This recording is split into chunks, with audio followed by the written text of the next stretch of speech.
Wholeness, welcome. This is Josh of Inner Skilled, and today I have Richard Tierney with me. Richard, what's going on today? Josh, thanks for having me. I've been looking forward to this podcast for quite a while, actually. I'm a trauma recovery coach. I work with both children and with adults. Now, they're two separate programs, but they actually kind of roll into one another. So the program for children is a case of, in the world today, we've got some 290 million children diagnosed with mental disorders between the age of 10 and 19. And I remember a speaker talking before about wokeism and how we shouldn't be intruding upon children at an early age, which give them a chance to grow up and not really target them until they're 25 when they can kind of make their own decision. And same with the mental disorder. Telling children at the age of 10 to 19 their feelings and emotions are mental disorders, I think is a terrible crime against humanity and a sin against God personally. So I like to think that I like to teach people that their feelings and emotions are not mental disorders, that they are, in fact, their God given instincts.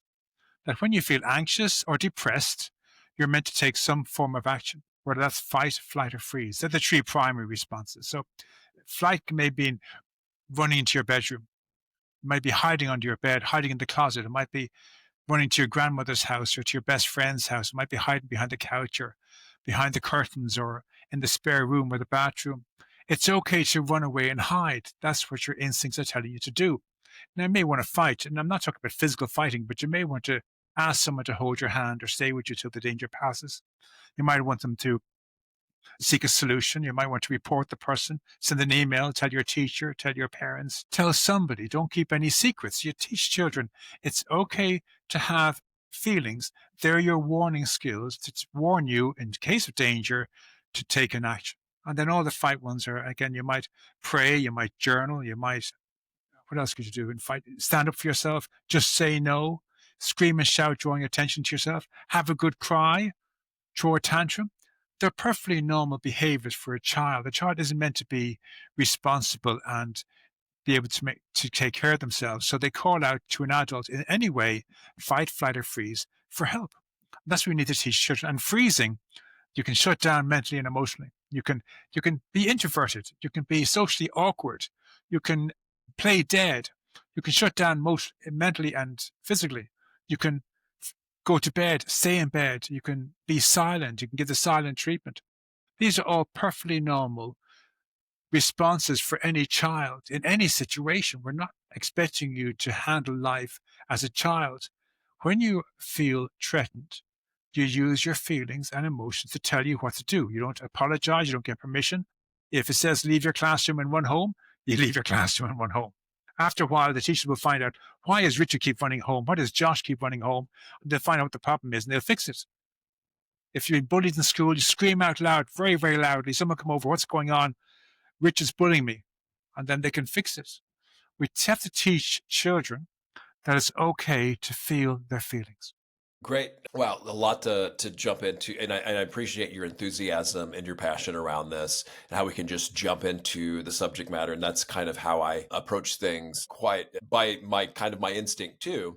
So, but I do want to take a step back here, and well, first off, if I'm still getting a little bit of, I don't know if it could be the cord rubbing on shirt too, but it doesn't sound too bad. And I think the noise will, or the noise suppression will get rid of it too. But let's take a step back here and kind of more conventional before we get into the nuts and bolts of this. And then of course we'll talk about the adult side of this too. But why don't we, to make it a little bit more personal or personable, I guess, and I'm not, and it's okay to gloss over this too, because I'm not really big on talking about myself, but sometimes people can connect kind of on a story level of how you came to all this, how you got interested in this. The other thing I want to mention here right up front is, yeah, this notion of certain behaviors being classified as disorders all the times, or sometimes even diseases, I think is a little bit extreme, especially if that label's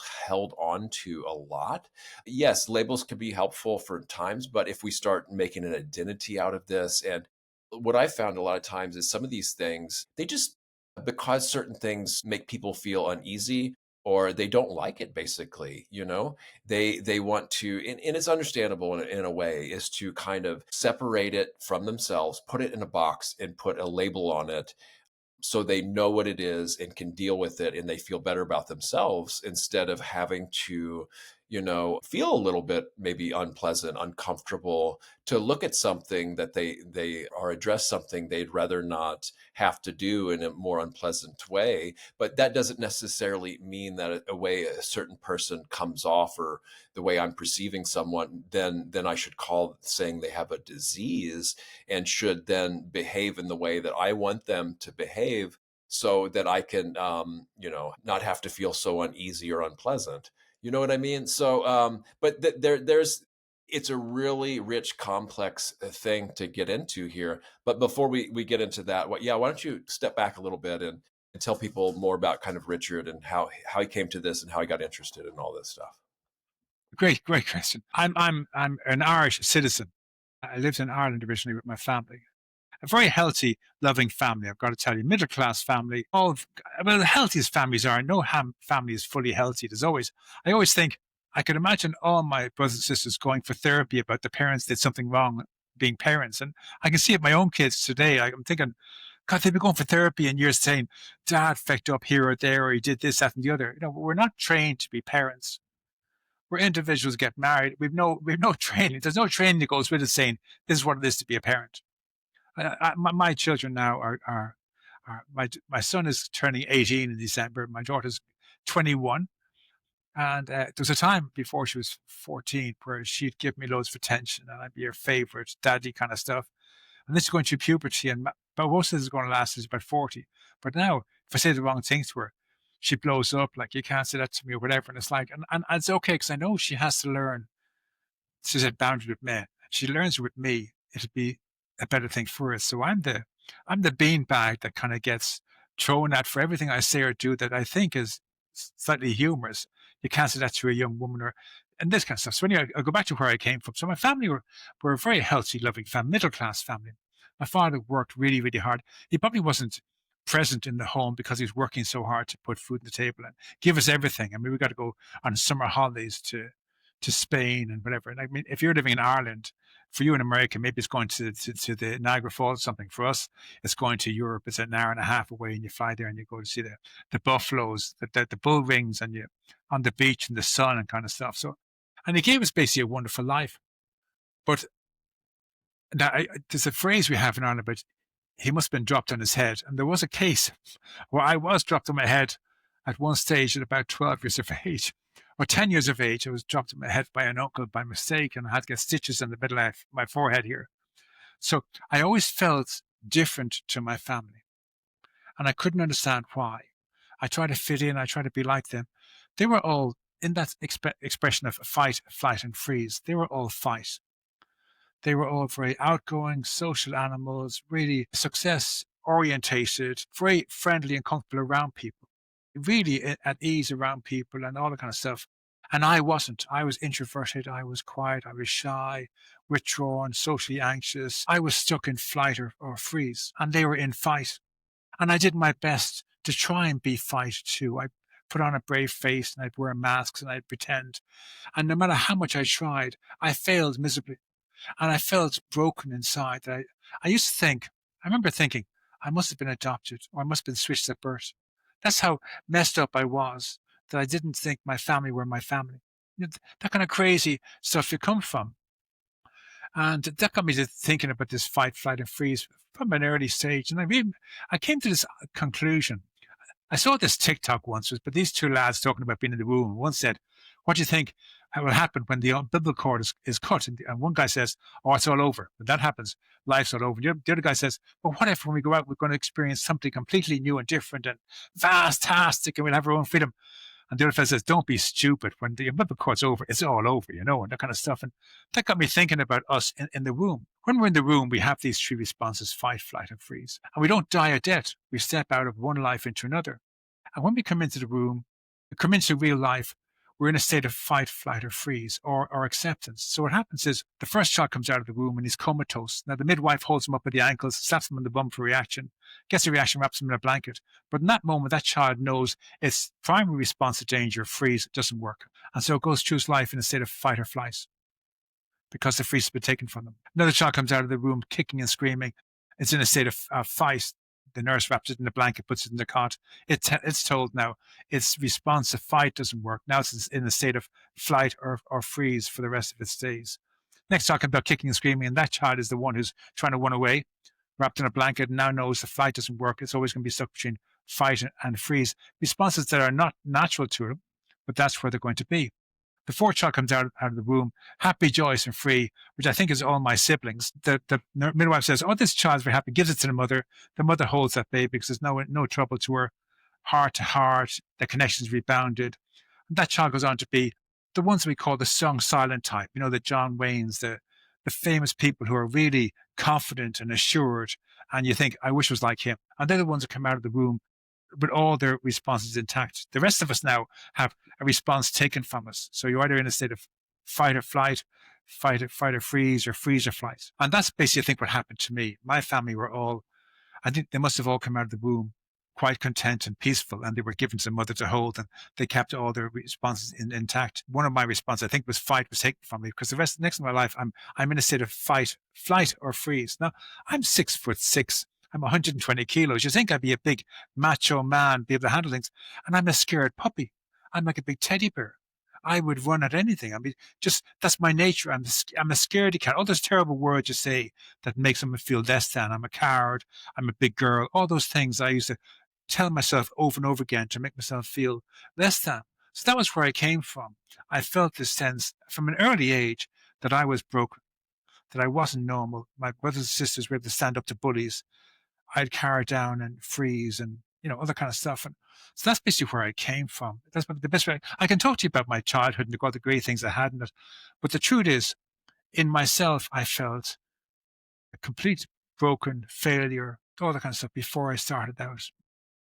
Well, I really appreciate you talking about this. And I hadn't heard the breakdown after birth. And my ex-partner, who's really big on inner child work and reparenting, and how important, from a young age, how that kind of sets the stage so much. And I would always kind of be, because I have this strong meditation practice, and I noticed huge transformations myself. So I'd push back a little bit sometimes, but I honestly see, especially through the first years and years of my practice, a lot of it was looking back on earlier times of my life and how absolutely vital this is in the reparenting too. But it also goes to show but neuroplasticity, how we can change, how we can kind of reparent. So there is hope too, right? It's not all locked in permanent from that. Yeah, I just wanted to make that sure, but I also wanted to really thank you for showing how important it, not to get overwhelmed by the choice. See, I'm not a parent, right? I don't have children, but so God I'm help off you. the hook in a little ways. Yeah. But like, the stakes are so high. It seems like, of course, we're all doing the best we can. If we could do better, we would. But yeah, it seems so precious. I mean, I was the operating room for my niece and nephew and saw it's just the whole atmosphere is just, it's almost indescribable, when a new life comes in. But how important I just seem to stress enough how important these early times are, and how not to take it for granted, and to give it as much wisdom and love and care that we can. So yeah, I really appreciate that. The fawning, I didn't hear you fight, flight, freeze, and fawning. You've heard of this term too, right? I Which have. I found, especially around women, for me, I think the ones that I think I'm overly intimidated by, that could just kind of rip my heart out and trample. Sometimes I fawn in those instances. So I like this newer term too, to throw into the mix as well. Well, I must say, I don't like the term fawn. I think Okay. some bright spark wanted to come up with a word that began with F that they could add to Well, the there's whole another F collection. word too I've heard around Yeah. this, but yeah. So for myself, I remember a story again. The story about the Vikings. Okay, so if you remember back to the time of the Vikings when they'd attack, the tribe would split up into 4 groups. The first group would go to the walls to fight. They take up arms to fight and defend the village. The next group would take the children and the livestock and the valuables, and they'd flee and they'd run for the hills to hide in the caves. The third group, which were the old and the infirm and the terror-stricken like me, and maybe the children that couldn't move, they would hide in plain sight under the floors and whatever. And the third group was the faith group, the group that would go into their religious building and they'd pray for deliverance. So in my estimate, the fourth response is faith. And since we all have a soul, it makes great sense that the fourth, we should be focusing on the soul because we all have a soul. And we hear phrases like a broken spirit and a hole in the soul and the broken soul. We've allowed, I think, mental health professionals to get away from the spiritual aspect of healing. It's all man-made healing, meditation, medication and therapy. And they've blocked out completely the idea of healing the spirit. But again, mental health professionals tell us that it's all about cause and effect. The cause is what happened in the past. The effect is how it manifests. So with your mood disorder, with your depression, with your anxiety, with your postmortem, that's the effect. But the problem is the cause. And we have to treat the cause because the cause is in the past and we can't touch it because it's in the past. We have to find a spiritual solution to heal the past. These are really good points. And I love this classification too. And of course, I'm more of the faith too, because you look at it, killing other people, for whatever reasons, I don't think that's going to be the best outcome. Talk about cause and effect, fleeing, which I understand but for safety. However, we have to look at courage too, and we all have to die anyway. It's not to saying that we shouldn't do anything to take care of ourselves, but at the end of the day, none of us are going to get out of that anyway. So I like the faith. For me, I resonate more with that. It's just turn and look directly at what the challenge is, or how to address it on a different level. So yes. So I want to get into this about the spiritual stuff because, yeah, go ahead, please. Yeah. So it's about preservation of the species. So we're meant to preserve the species, and we're meant to split into four groups. So it's the fighters fight, the fleers run away, the frees hide, and the faith, they pray to God for deliverance. That's been the way it is for all these centuries. Even before there was the Christian God, the pagans would pray. They would have their priests and their druids go off and they do their offering and they do their prayer. And everyone had some sense of a God that they prayed to. The Romans would pray to their gods, the Greeks would pray to their gods. In all traditions, they would split into four groups. One group would fight, one group would run away and hide, one group would hide in plain sight, and one group would pray to their God. Now, whether it's a pagan God or at the end of the day, you all had a role to play, and you weren't seen as being less than if you ran away. You weren't called a coward and teased by the fighters, because if all the fighters died, That's right. there was also a flea who came back who could resurrect the tribe. Everyone had a specific role, and it was okay to embrace your role. So we need to teach children it's perfectly okay to run away and hide. You're not a coward. You're not a big girl. You're not all those phrases that people use to make yourself feel less than. If your response tells you run away, please run away. Yeah. If it tells you to hide in the closet, hide in the closet. If it's your sexuality and you feel unsafe, hide in the fucking closet, hide in the closet. If you never tell anybody about your sexuality until you're 99, your deathbed, you do that. Hide in the bed, hide under the bed, hide in the closet. You trust your instincts. They are what keep you safe. Your feelings and emotions are your instincts. You must trust them. Like you, I'm big into spirituality now. I love it. I love the best meditation I was taught was to simply smile. If you can smile, everything changes. You could be in a really down, depressed mood and force yourself to smile and start feeling the smile across your breath. And suddenly you feel happy. You don't just explain it. You've been really ready to kill yourself a moment ago. And suddenly this fecka Josh says, I want you to smile now and breathe gently to your nose. And suddenly you find yourself nearly laughing, kind of going, what happened? It really Spirituality is wonderful. right? We have to teach more people about spirituality. And this good question, this good point you make about instincts, and if we suppress those, that's going to cause all kinds of damage. So yes, I think if we wanted to, we can train with those alongside of those. But like you're saying, if we deny those or pretend they're not there or do it in an unskillful way, it's not going to be helpful. It's going to cause more problems. Things are going to get bottled up. We're going to be inauthentic. We won't be able to get what we need when we need it or express our needs. And but even we won't have a life. It causes all kinds of complexes too. So absolutely. So at the very least, we need to see those and acknowledge those, and at the very least, work alongside with them. So yeah, that I could definitely agree with. Yeah. So there's 290 million children in the world diagnosed with mental disorders. That's the future of the human race. And if we allowed that to continue, where they go into the world, into adults with these mental disorder concepts, that's basically the future of the human race is basically done. There's going to be no leaders. There's going to be no, because they're all afraid of their own shadows. They're afraid of feeling their feelings. So we need to, and so when I work with parents, I suggest that they have a session once every night.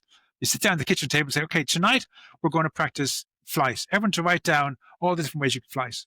And the parents and the children write down different ways to flight. And they come up with one, okay, what one we tried today? And the kids say, let's run down to the village and get an ice cream. I mean, you know they're going to say that, but you go off and you leave the house and you run down to the village, you have an ice cream, you sit there and you say, how you feeling okay now? Okay, let's go home. How do you feel? I feel great. Okay, well, now you know one of your coping skills is to run away and have an ice cream, or to run down to the village and play in the seafront, or play in the park or something, and play in the play yard. They learn coping skills to go somewhere that they feel safe. And then the next week, say, okay, let's try something else. And then you try a fight, you try a fawn, you try a faith, you teach them all these different skills. So although they only have maybe one skill at the beginning, by the end of the year, they're going to have a whole armory of skills for different occasions. Get bigger, and it's great because the coping skills, I feel, when all else fails, we have to have those to rely on. Even when we talk about meditation practitioners, it's kind of a different thing where you sit in silence away from everyone, and you can feel the most murderous rage, and you don't have to act on it, and you're not going to harm anybody or get in. And you're not suppressing it either, because anger, of course, just use this as a common example. It's a double-edged sword. We don't want to suppress it, because then it can just bottle up, and then it can really do some really bad damage, and that can blow back on me too. But I don't also want to just go out and express it all the time either, because then it could be almost like righteous self-reinforcement. And then I feel justified in my anger, but I could be completely off and acting in ways that are harmful that will then come back on me. But the way I found when I was still dealing with this a lot is just to sit and just don't suppress it, feel it, and in that way I can't act on it in ways that can be harmful to others and myself, and that can just have all kinds of consequences, but without repressing it and bottling up where it does any good. So what I wanted to ask you though, how do you think it's got to this? Surely, in the past, there wasn't all these medicalization of certain behaviors, right? Or trying to, I don't know, like a nanny state. I see it when I travel in Europe, maybe a little bit compared, but then again, some of it is more needed in America, where it's still kind of the Wild West at times as well, maybe. But trying to have one group of adults have authority over another and micromanage and almost have a nanny state. But then again, how do we encourage self-responsibility so where that's not even needed in the first place? But I want to ask, how do you think we got into this, what some maybe might call a mental health crisis, or I don't know how what you would say about it, all these different diagnoses that we didn't see 20, 30, 40 years ago? What's Well, going there's a on? couple of things. One is the second program I'll talk about in a moment. But the first up is, I think taking religion out of the schools was the worst thing we did to children. Taking the idea of there is a God and he cares for you and you can call on him at any time for your miracle. I'm not talking about changing water to wine or to raising the dead, but what I do now at nighttime, I have this prayer. I say, okay, Lord, I've carried this cross since the day I was born. And like your son, Jesus, I faltered more than once. On this cross, I have all my pain, all my anger, all my frustration, all the depression and despair. I have all the past, the depression of the past. I have all the anxiety of the unknown future. And I have these people, my wife, my mother-in-law, my father, my mother, these people, and I list out all the people. Please take them off me for 8 hours so I can have peaceful sleep for 8 hours. I give it to you freely and unconditionally. And I hit that page and I tear it up and I put it in the bin.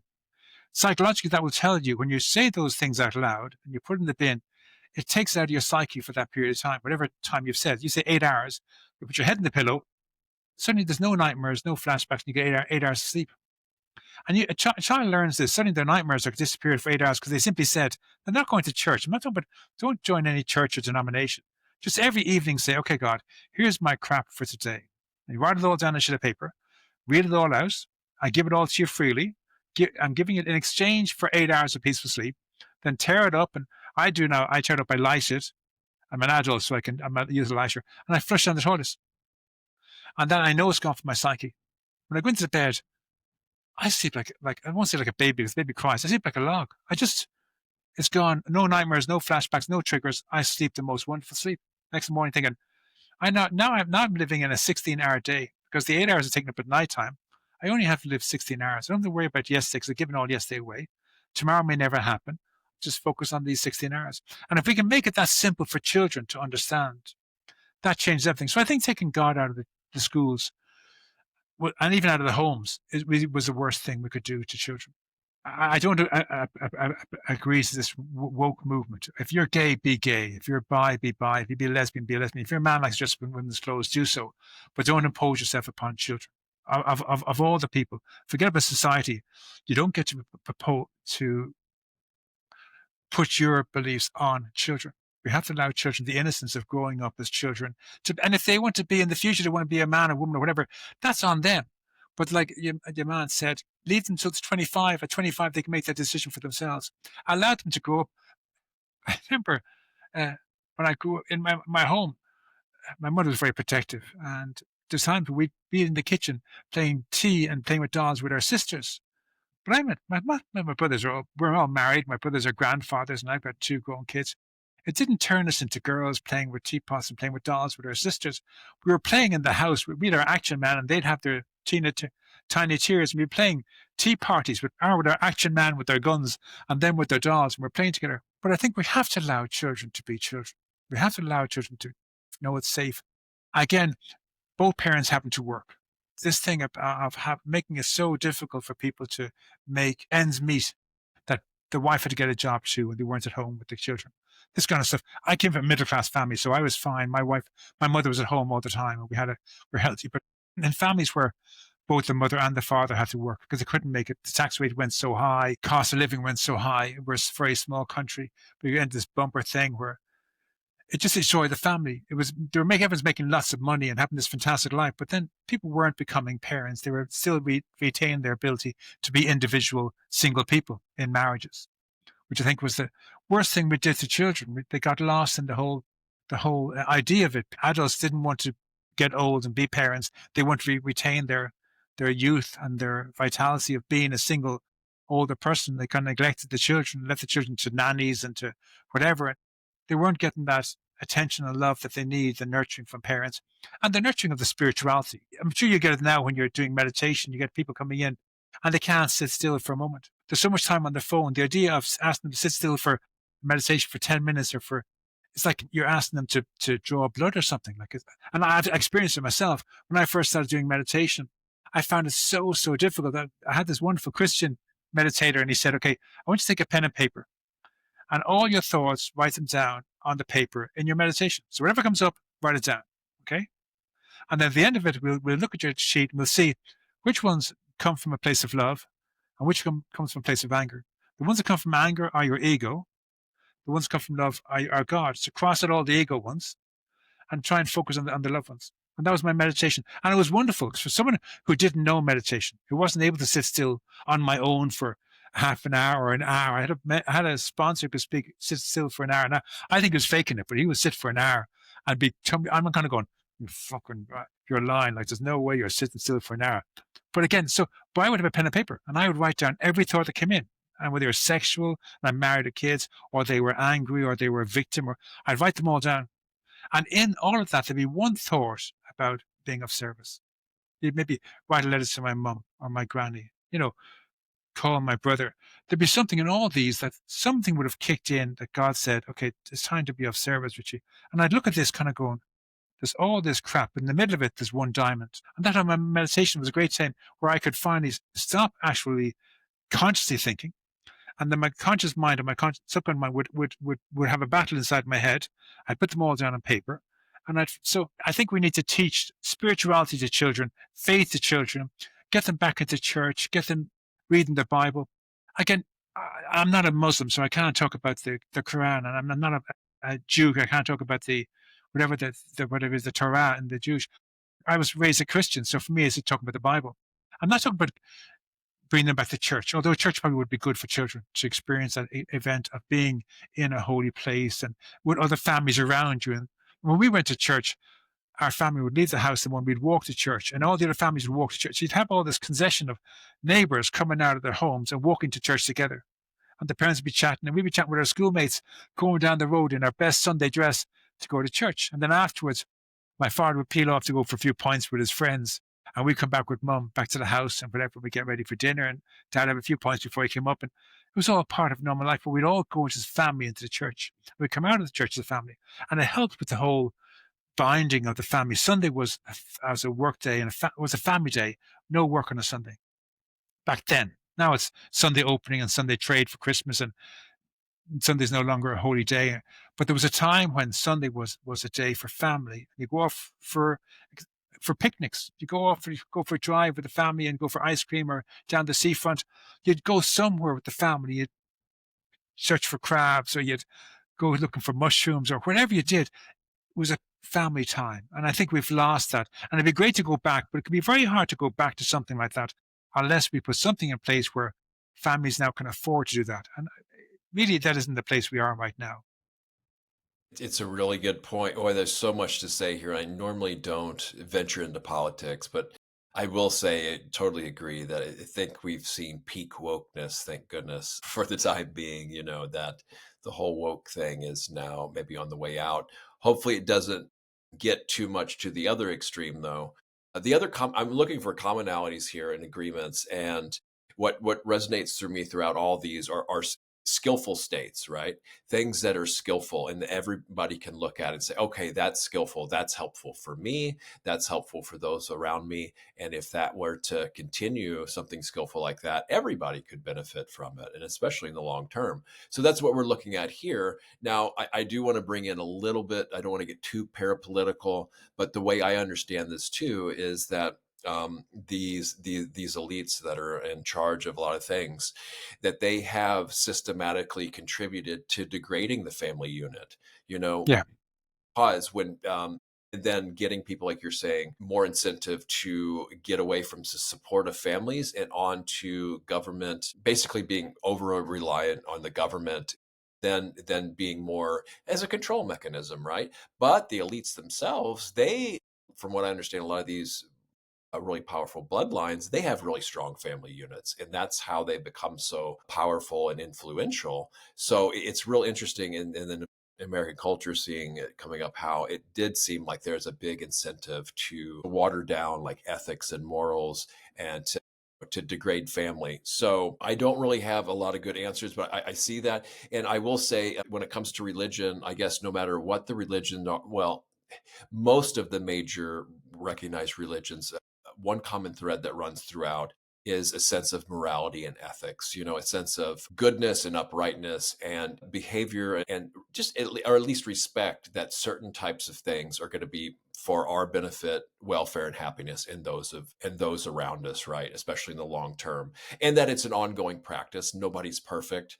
Nobody's like holier than thou, as far as I know. Oh, yeah, hopefully we do have some of those people, but it's an ongoing training and a process, and we're doing the best we can. If we could do better. So, and not to beat ourselves up about it, but then also to recognize goodness, and how important and helpful it actually is in the skillfulness. So I'll echo that. Now, I do want to add a counterbalance to that too, in saying that it's a tough one too, because I hear there's particular agendas, according to some, where there is an incentive too to water out all the religions and just have one universal global religion. And I think, well, maybe that would be okay, but it really depends who's in charge of that, and how that goes. So I am still for preserving different religions and lineages, because if so, then we have some kind of true teachings to draw on. Because if those get watered out and we become like a great hive mind, then it depends who's in power and can take over that. But I am getting a little bit more Yeah. metapolitical or parapolitical here. But I know most podcasts sure. don't want to talk about politics and religion, and I didn't mean to drag it into politics and religion. Well, I just need, but it happens sometimes. And it That's happens, right. great. But for your audience, in case anyone is put off by politics and religion, I'm not trying to promote any part of religion. But I just want to say to you that, as far as I'm concerned, if every family looked after their own children, forget what those pharmaceutical companies are doing, or the government officials are doing, or the hospital, the churches are doing, if we all took care of, you haven't got children, but you've got nieces and nephews. If you made a habit of teaching them this practice about the feelings and emotions are not mental disorders, and get sat with their parents and said, let's have myself and the partner are going to come over and we'll sit down one night, we'll have a game where we'll go through the the four responses. You might want to do four as well, but 4 or 5 responses. And we'll do this basically every night for half an hour, and we'll go for ice cream, we'll go for one up the hill, we'll go hide in trees, go tree climb. I remember climbing trees when I was a kid. Teach your kids that climb trees. Just silly things, but hide under the bed together, the whole lot of you. Get children to see it's okay to hide under the bed. It's okay to hide in the wardrobe. This kind of stuff. All hide in the bed under the covers, everyone together. The kids would love that, but they get the message. It's okay, so we can teach children. So that's what I would like to say. And I think if you did that with your nieces and nephews and your partner's nieces and nephews, suddenly there's 4 children for the future who have their instincts intact. I do it for my children and all the children in my family. And if we all got and did this for all our own children, and then we introduced into our schools and got the teachers to do it for the group as a class. So the teacher says, okay, listen, what are the 4 responses? They're up here. There's fight, flight, freeze, fawn, and faith. Okay, let's go with fight first. Call out to me, what's a fight? And everyone, the ones that know it, start calling out, like, ask someone to hold your hand, ask someone to sit with you, just scream and shout, throw a tantrum. They write down a whole list of these on the board. And then again, the flight, and then the freeze, and then the fawn, and then the faith. Okay, pick one group you'd like to do today. I show of hands, they all go to fight or freeze or something. Okay, freeze. Okay, we're all going to play dead. Okay, so in a minute, I want you all to drop to the floor and be very, very still for 5 minutes. You can't move a muscle. And they all get to fly on the floor, and on their desk like they're dead for 5 minutes. Then, okay, 5 minutes is up. How is that for you? And they all talk about teacher let us all lie like we're dead on the floor, but they've practiced a practice that actually works. How to disassociate, leave the body, leave the room mentally and emotionally, just kind of go off into fantasy world. So you sit there, you're still sitting there looking at Josh, but I'm with the birds and bees. I'm with John Wayne and Clint Eastwood and whatever, flying a spaceship in my mind. I've left the building mentally and emotionally, and then come back in. How do you feel now? Yeah, I feel great. I left the room for 5 minutes. It was fantastic. I went off flying a spaceship and riding a horse, kind of stuff, spin with dolphins. We get children to let their imagination flow, and they go off and they disappear for 5 minutes. They come back into their bodies and they're like, what was that like? That was brilliant. And then they have one more for their arm. And you just keep flicking through back and forward. The teacher did this with 30 kids in the classroom. Suddenly, these kids know how to respond to danger as a group. This is fascinating. What do the professionals say about these quote unquote professionals? How do they view these practices? Are some of them supportive of it? Are some of them dismissive of it? Do you have any idea how this is received? Like so-called experts are, Well, all I know is they just stick with academics. the main 4, the fight, flight, freeze, and fawn. But I get the impression, and I could be very wrong saying this, I get the impression that it's used to compound mental disorders. They're not seen. I don't see children being taught that these are healthy. Like they've termed disassociation as a mental disorder. But disassociation is a healthy response for a child. If a child lives in a home where the parents are fighting, and it's a young child, and they can't leave the house because they're a young child, and they can't escape the room, they dissociate. They're sitting there, but they'll leave the room and they go off to their place of fantasy. But now they're being told that's a mental disorder. If you take that from a child, what they do now, they're screwed. That's their response to danger. And some mental vets tell them that it's a mental disorder. I think the whole system has abused feelings, emotions, and the responses to be part of this huge, big business. I mean, the mental health industry, probably the greatest growing business in the world. And the fact that they've been allowed to target 10 to 19-year-old children before they even reach puberty. I mean, like you think of a child when they're born, they're living at home with the parents and they're learning about boundaries from the parents. Then the parents put them in play school. And they sort of, and I remember my parents dropped me off to play school and they went away and I thought I was being abandoned. I'm crying for, I think, about 4 or 5 days to get used to the fact that this is my future, like being dropped off for 4 or 5 hours a day in school. But the first day when they dropped me off, my mother wanted to come back and my father said, no, we have to leave him here. And she's in tears and I'm in tears, being left in the school, like, not knowing what's going on. Why did my mommy abandon me? And then we go through that phase and then we get to adolescence and we go to that phase of making friends and friends move away and we suffer the loss of friends and pets dying and that kind of stuff. And then we get to puberty. And then our whole emotions are activated about feelings for another person, whether it's boy for girl, boy for whatever, all that comes up. Then being rejected by a girl, being teased, all that kind of stuff. That's all a phase we have to go through. Well, the mental health professions are getting kids at 10 before they have the experience and saying your feelings and emotions are mental disorders. It's a terrible crime against mankind and it's a sin against God. We are destroying the next generation of the future leaders of maybe the 290 million children. We're destroying them. And I don't know how the World Health Organization or anyone else isn't stepping in and saying this is wrong. Because in my heart, in my mind, this is totally wrong. How you could do this and sleep at night is beyond me. You know. And this is another reason I would be in over my head if I had kids here. I felt, even though it's one of the more natural things in the world, I'm so glad I don't have. I'm so glad there's people out there like you addressing these things. So they're really important. I just have a couple points. The dissociation thing, from what I understand, is yes, this is a natural trauma response, and mechanism that we have. The issue comes in what I've been listening to. I will listen to these survivor stories from time to time where now people will share, just horrendous amounts of abuse and trauma. And even where it goes into now, where it gets a little bit more tricky for me is when there are really bad actors out there who are capitalizing on this notion that we will, that the human will disassociate under severe trauma. And then they will use this deliberately to then program multiple personalities and alters, they call them. Now, this is, I'm not speaking with any kind of authority here, and I can't really say, this is or isn't, but I've heard so many reports now of like RAMCOA is the term, ritual abuse, mind control, organized abuse, and that people that supposedly certain programmers and handlers are deliberately creating different personalities and then training them to be activated for all kinds of tasks. And I won't go into the hairy details here, but it's horrendous claims or reports, we would say. And so when it comes to that's something different. And I don't think, as far as I know, there's not a lot of professional therapists that are trained to deal with this. So, but there are really apparently, allegedly powerful people in the background taking advantage of this. And then, what some would say even deliberately. Yeah, so it's a huge, big mess that I don't really have any solutions. And so I just wanted to throw that out there as a further complication. So this is not a simple thing. And I'm not trying to get professionals off the hook by any means because,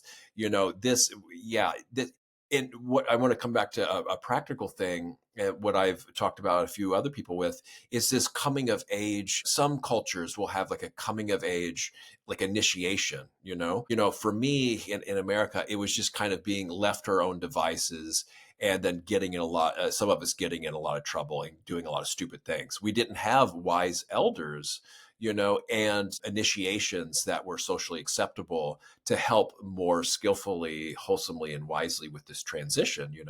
So how do you feel about these things, and what do you see that where something like that too? A couple of things, Josh. First off, it was gas because we were going to talk about my trauma program tonight, and I said that the second program I have is about children, and we were going to try and meld them together. And I haven't got past the children. I haven't got anywhere near the trauma one for adults. So there's two things to understand about disassociation. In children won't dissociate, generally speaking, won't dissociate for more than about 5 minutes. It's just enough time for the parents to stop fighting, maybe half an hour or something, but they're only dissociating to get out of what's going around them. And then when it's gone, they come back into themselves. With adults, unfortunately, we get to a stage where nothing's working in our lives. We're having terrible nightmares and flashbacks, terrible bouts of depression and despair. It's coming from a state of hopelessness and inferiority. That's really what the problem is. We're not feeding the soul, and we feel such hopelessness and despair at the future that's never going to get better. And then because we've been damaged in some way through an abuse or whatever happened in our past, we feel less than, broken, inferior. We're around our family and our friends, and we don't feel like I did. I didn't feel like I fitted in, and I must have been adopted or dropped on my head or something. That inferiority and that hopelessness leads to terrible expressions of bouts of depression, anxiety, despair, whatever. But they're only bouts of depression, anxiety. So what happens for me, I get, is that when you go to see a doctor, if I go to see a doctor and I've got a sore leg, all week long. And certainly the day I go to see him, my leg is fine. I don't say, yeah, no, my leg's fine, and go away. I tell him how bad it can be. I say, no, no, no, it can be really, really bad. Like, I mean, last Thursday, I couldn't walk, and back in Sunday afternoon, I got this pain in my toes. You tell them exactly, and so they can gauge what's wrong with you.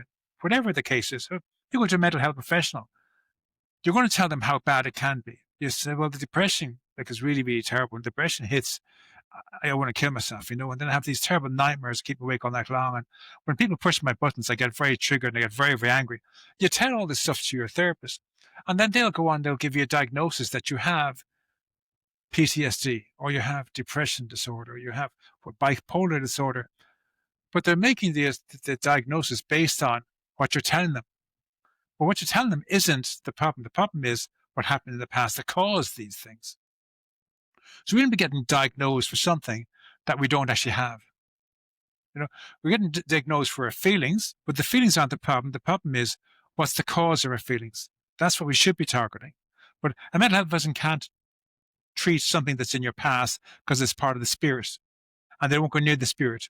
So they ask you, how does that make you feel? And you say, I feel angry. Okay, well, then you need something for the anger. I feel depressed. You need something else for the depression. Before you know it, you're getting treated for a condition that you don't have because of your feelings.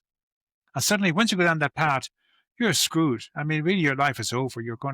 And then you're putting all these chemicals into your body that shouldn't be there. And you're causing a chemical imbalance in your body by putting chemicals in your body that shouldn't be there in the first place. And then you're telling people, I have a chemical imbalance. Of course, if you have a chemical imbalance, you can put chemicals in your body for the last 2 years or 5 years or 10 years, and your doctors are giving you 4 different medications, 5 different medications, and you're drinking as well, and you're smoking or you're vaping or whatever it is, on top of it, you're taking drugs. Of course, you're putting chemicals into your body, and you're just destroying your whole system. So it's different with a child than it is for someone who's been diagnosed with mental disorder and put on medication. Because once you're on medication, you're putting chemicals into your body that shouldn't be there. And like, for me, it's like when I took my first drink, when I took my first pint of alcohol, it was fantastic.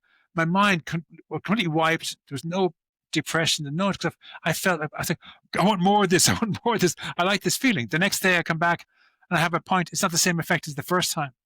So you want a bigger hit to make up, to try and catch that first hit. Same medication. The first time you take a medication, whatever it is, it affects your mood so much because it's an intrusion in your body. But then your mind starts fighting it. So the next time you take that medication, it's not as effective. So you have to up your dosage or add something else to it.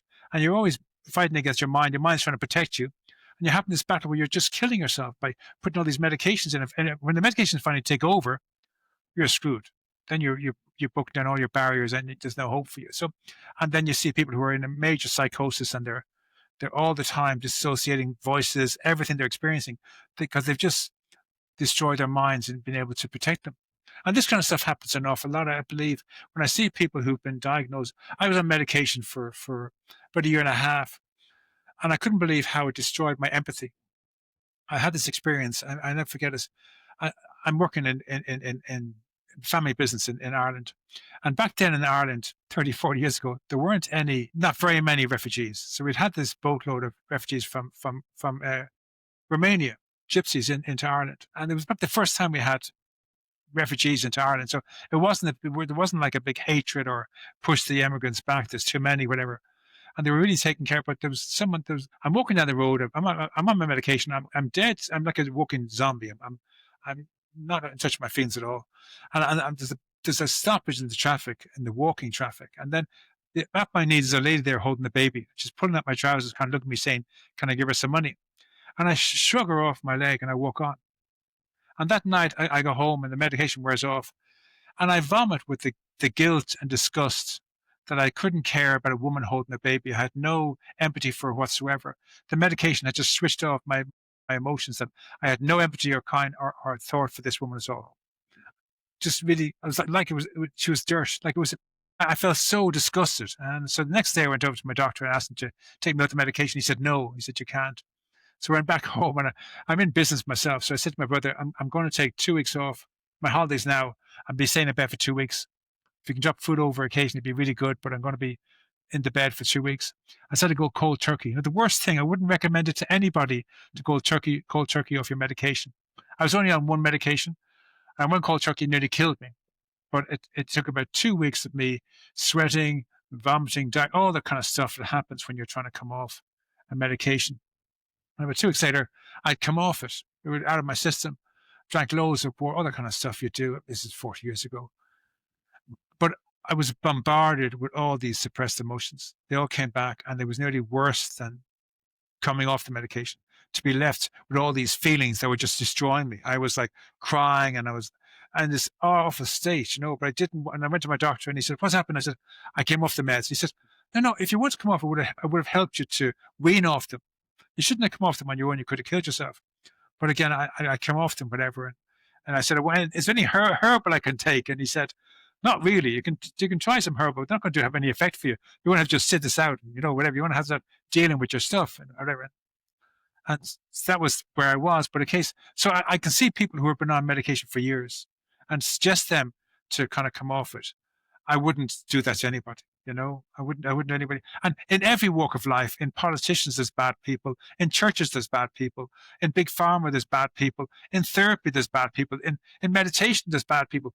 We're the human race. We're not all the full shilling. We're not all healthy. So you're going to find bad people in every walk of life.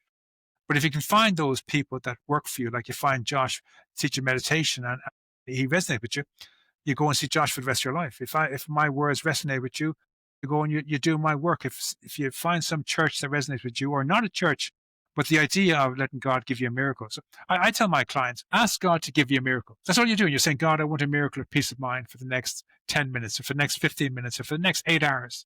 I'm going to give you all my crap. I've written it down here in a bit of paper. I'm going to read it out to you. I give it to you freely. Give me 8 hours of peaceful sleep." And then put your head in the pillow. And I tell you, wake up kind of going, "I just got 8 hours of peaceful sleep." Like that's a miracle. Like I was hoping for to get 3 minutes. I've got 8 hours. If I get 8 hours now, it means I can get an hour here for that date and get 2 hours for the interview. I get an hour for work. I can just claim half an hour here, or 10 minutes here, or an hour here. Never more than 24 hours. You always keep it less than 24 hours. So you keep it in the day. So we're only living one day at a time, and not because when we go into past a day, then we're back into the past and the future. So you're asking for one day at a time. 8 hours for work, 8 hours for rest, 8 hours of play, 2 hours for an interview, 1 hour for a date, 1 hour for a business meet with your manager, 1 hour with your parents, with your in-laws, whatever it is.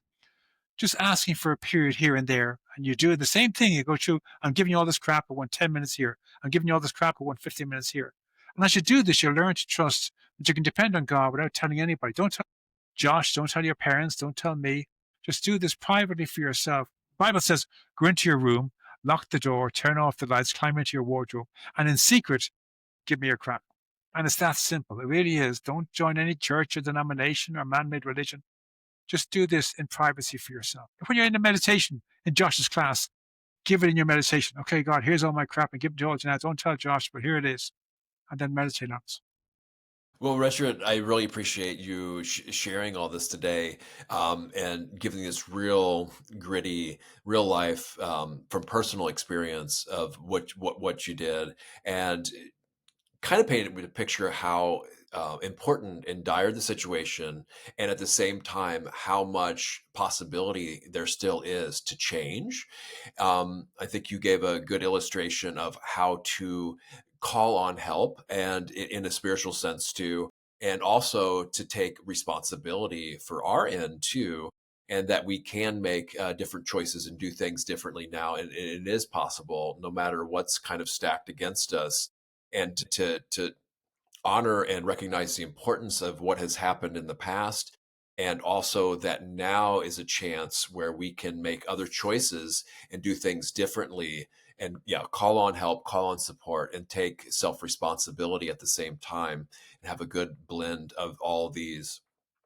So yes, and again, I haven't been up on the the the the adolescent and the children side of this, which is so vitally important too. So thank you for all that. Would you please tell people how they can get in touch with you, how they can work with you, what kind of stuff you have going on, anything else you want to draw people's attention to, and then take the listeners out and me on a final message, please.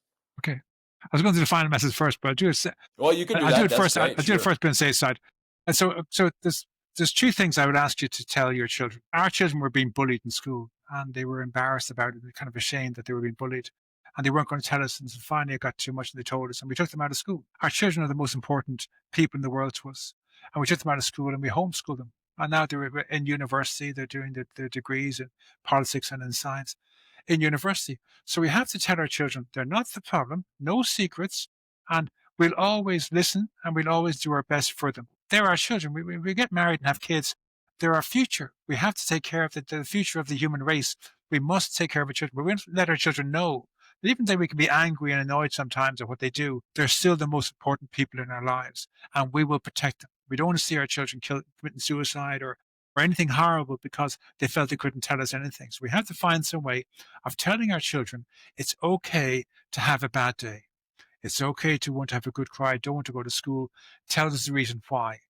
We won't let you not go to school for no reason. If there's a reason for not going, you tell us and we'll get it sorted out. And then you don't have to go to school that day, but we'll get it sorted out. So that's the first thing. Second, then, is to know they're never truly alone. If we're not available, give their granny a call, or their aunt, or their uncle, or their teacher, or their priest, or their pastor, or their minister, or the police. Don't be afraid to go to someone in authority or an adult and tell them what's going on. If I'm too busy, or if I'm away on business and Mammy's too busy at home and we're not listening to you, tell somebody. Don't keep it a secret. That's the second one. And the third one is to understand that there is a God, and whatever your God is, let your child know there is a God. He cares for you deeply. He loves you deeply, and he wants you to be safe. And what you need to understand is that our prayers aren't the prayers we learned in school or church or at a mother's knee. Our prayers are our self-talk, the things we say to ourselves when we think no one's listening. So if I'm saying, I am depressed, no one likes me, I hate school, I have no friends, no one likes me, these are our prayers. God hears them and answers them tenfold. He gave us a book of instructions in free will and how to use it. So whatever we ask for, he gives us. So if we're saying, I have no friends, he gives us tenfold having no friends. If we're saying, no one likes me, he's going to give us tenfold experiences of no one liking us. We have to learn to pray properly. So you say, up until this morning, I used to think I have no friends. But today, my mammy tells me that I have loads of friends, they're just not in this school. They're outside, all my cousins and relations and my neighbors, and I have friends, and that gives me tremendous hope. And by changing their thinking and their wording, suddenly things change and people in schools start being nicer. And you say this prayer over and over again. So something else, you feel alone. Up until this morning, I felt completely alone. But talking to my uncle Josh, I realized I'm not alone really, that you're here and you'll take my baggage off me even for 5 minutes. And if he gave me 5 minutes of peace of mind, that'd be a miracle. So I'm very happy you're here for me. And suddenly you've learned something else. And you teach them how to pray where they change their old thinking into positive thinking. And you do it with them at the kitchen table. You pick up something and you say, okay, up until this morning, we thought this, but now we think that. And you do this exercise with them at the kitchen table. Mom and dad, with their kids, they do this over and over again. Okay, what else can you think of, kids? And they say depression or anxiety or crying or whatever, or like I'm a big coward. Up until this morning, I thought I was a big coward, but I realize now it's okay. So my responses to danger are flight and freeze. It's okay to flight and freeze. They're my coping skills. And get the children to learn it's okay and to pray properly, and suddenly everything will change. The three things I want to share with you. I'm a creator of two programs. One is this program, How to Live Stress and Anxiety Free, 24 hours a day. It's available on basically every good book platform, in digital or in print. We were meant to talk about my trauma program for adults today, but I'm hoping I'll get to come back and speak with Josh about that another time.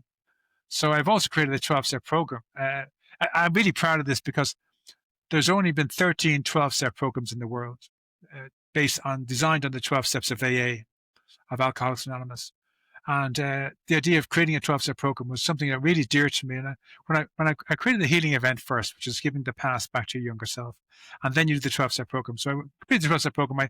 I brought it to AA and I asked them would they approve of it. And they said, it'll take a few months to get back to you. And then suddenly 3 days later, they said, we approve of it. So I created a 12-step program called Trauma Recovery Anonymous. It's got it's only got 2 members as of now, but it's early days. But it's a 12-step program to teach people to break free of the learned behaviors of the mental disorder. And it's really cool. And that's on Amazon as well. It's the 12-step program is Trauma Recovery Anonymous. And the healing event, which takes 2 hours to complete, is Healing Any Past Trauma Memory. I can be contacted at Richard at traumarecoveryanonymous.com. I can take you through this process in single people or in groups. So we can do it online if you wish. So Josh, thank you for having me on. Really great to be here. Look after the children. They're the most important. They're our future.